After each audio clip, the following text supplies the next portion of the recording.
Kit Kats can read.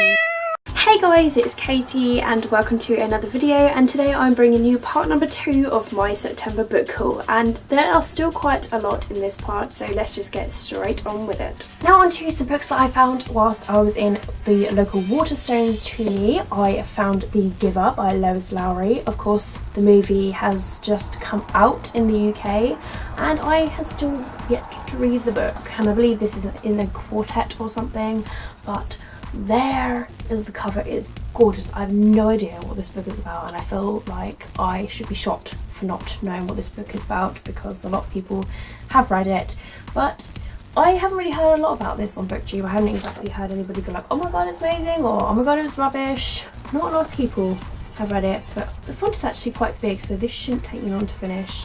But it says here, intelligence, integrity, courage, wisdom, these are the qualities a receiver of the memory must have, and one more, which can only be named but not described, the capacity to see beyond. So, sounds intriguing, and I'm looking forward to this. A novel that I couldn't believe that I found in Waterstones was Ready Player One by Ernest Cline, and the actual bookseller on the counter was like, I was actually going to buy that, and I was like, well, I kind of beat you to it first. But of course I've heard fantastic things about this, and it is a very, very interesting sort of, I think, is it dystopian? Oh, I can't really remember, but I believe it's got some sort of gaming thing to it or something. I really don't know. I feel embarrassed, but I've heard just literally all I've heard is good things about this book, so I felt like I needed to pick this up. But I couldn't believe that Waterstones had this. I was just like, oh my god, that's a sign that I need to pick this up like right now. Everything always leads to a sign, so now I've got it, I'm excited.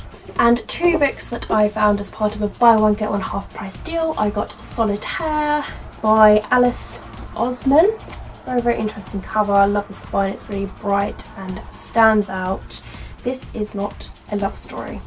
Well, what are you then? I don't even remember not being serious. As far as I'm concerned, I came out of the womb spouting cynicism and wishing for rain. My name is Tori Spring. I like to sleep and I like to vlog. Last year I had friends. Things were very different, I guess, but that's all over now. And there's Solitaire, Michael Holding. I don't know what Solitaire are trying to do. I don't care about Michael Holding. I really don't. What the hell are you about? I still don't know. Hopefully I enjoy it though. And this book just really intrigues me. I've never heard of it before, but apparently it's in like a big top list in W.H. Smith. I found it there and I was like, really? Okay. But it's called The Martian, and it's by Andy Weir. Nice big face there. It sounds really interesting actually. On the back it says, I'm stranded on Mars. I have no way to communicate with Earth. If the oxygenator breaks down, I will suffocate. If the water reclaimer breaks down, I will die of thirst. If the habitat breaches, I'll just kind of explode. If none of those things happen, I'll eventually run out of food and starve to death. I'm screwed. That's literally all it says. And there's just quotes from The Guardian in the back as well, and Hugh Howey has quoted about this book. It sounds really cool, and it's the Sunday Times best seller. So, quote from the Financial Times, so it must be big. Why have I not heard about this book?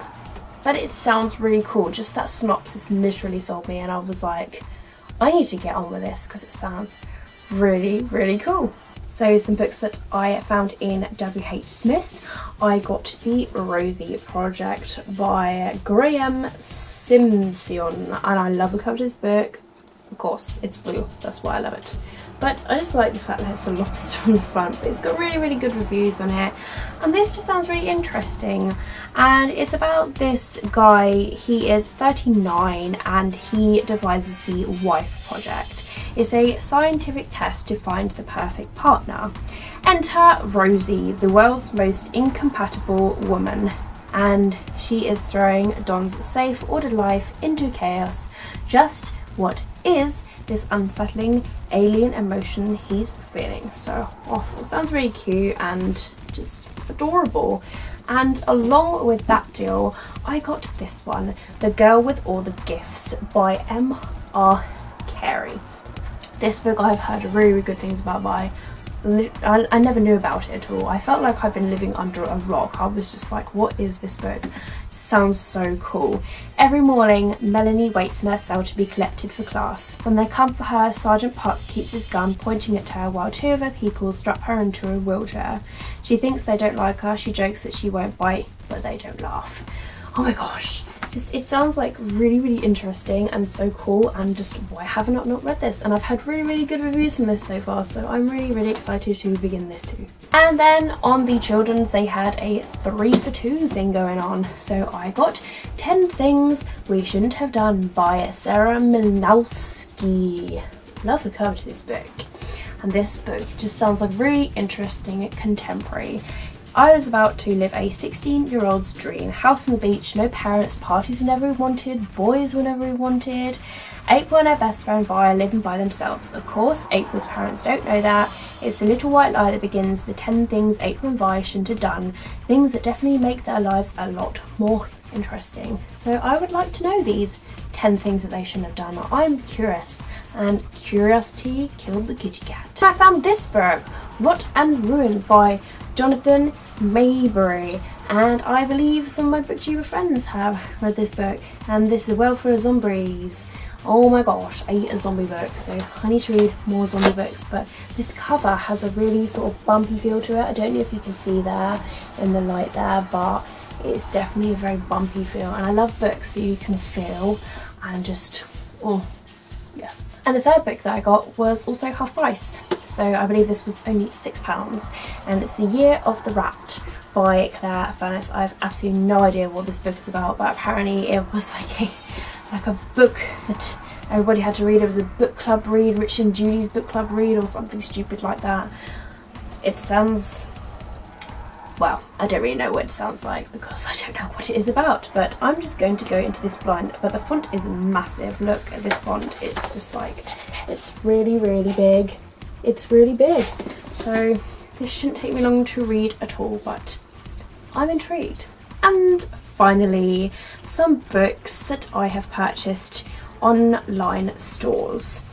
Now, the first one that I got is Sea of Tranquility by Katja Millay. This is a new adult novel. It's been on my wish list for ages, and Margie Bookshelf, Johanna, she talks about this book like all the time. In fact, she's reread it this year. She loves it so much.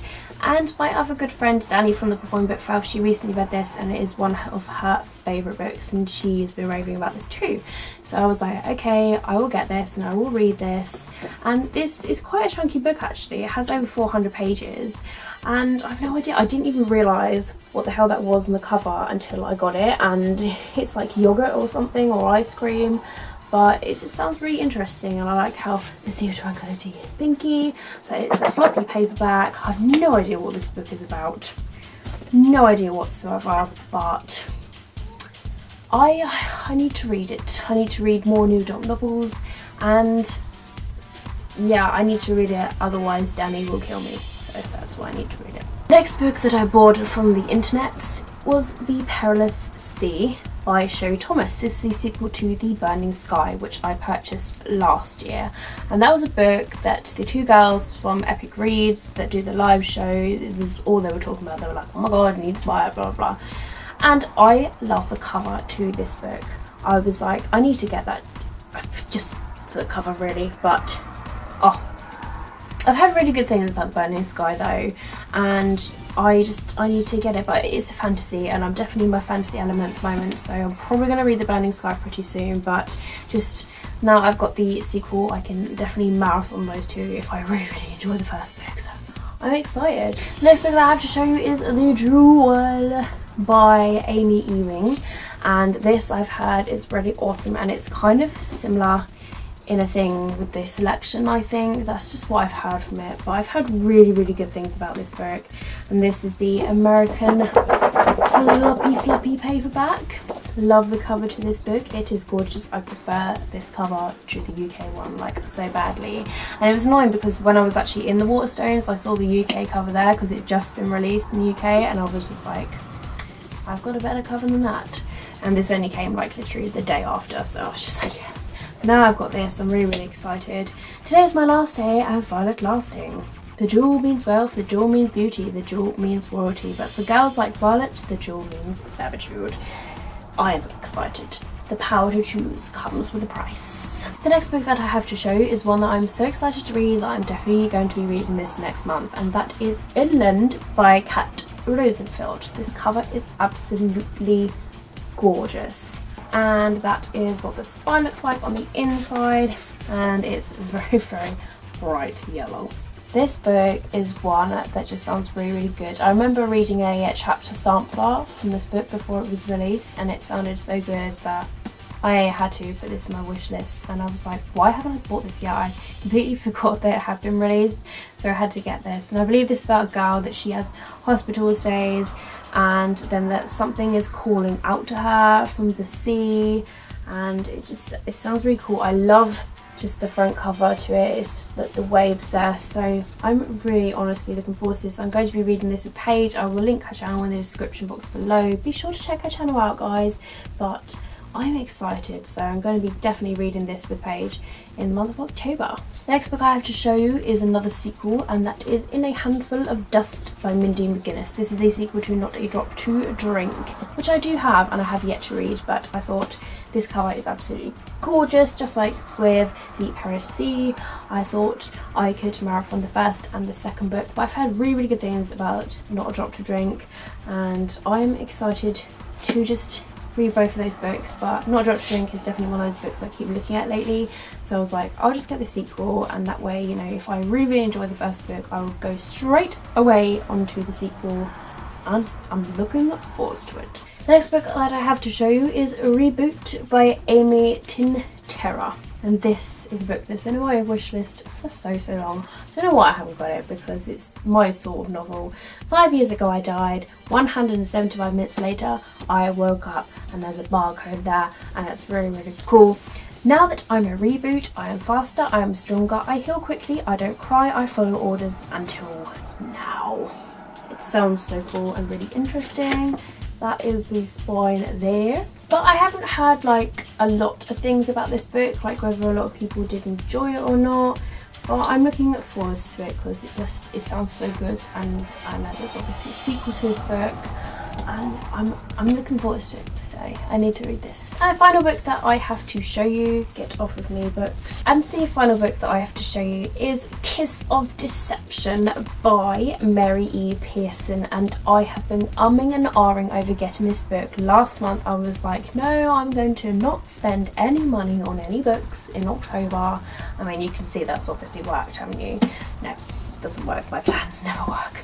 But I was like, I'm sorry, I'm gonna have to give in and get this book, because all I've heard about this book is literally 5-star ratings like across the board, so I need to get this book in my life. But this cover, for starters, is absolutely gorgeous. But not just the cover is gorgeous, the outside is too. Look at the spine there, and on the front, I don't know if you see there, it's like imprinted into the actual hardback of it. And not just that, but on the inside we have a map, which is just amazing. But this is like a fantasy book, and I am so excited, so I'm probably going to read this in October as well. I cannot wait to begin this book. Oh my gosh, I need to read it like...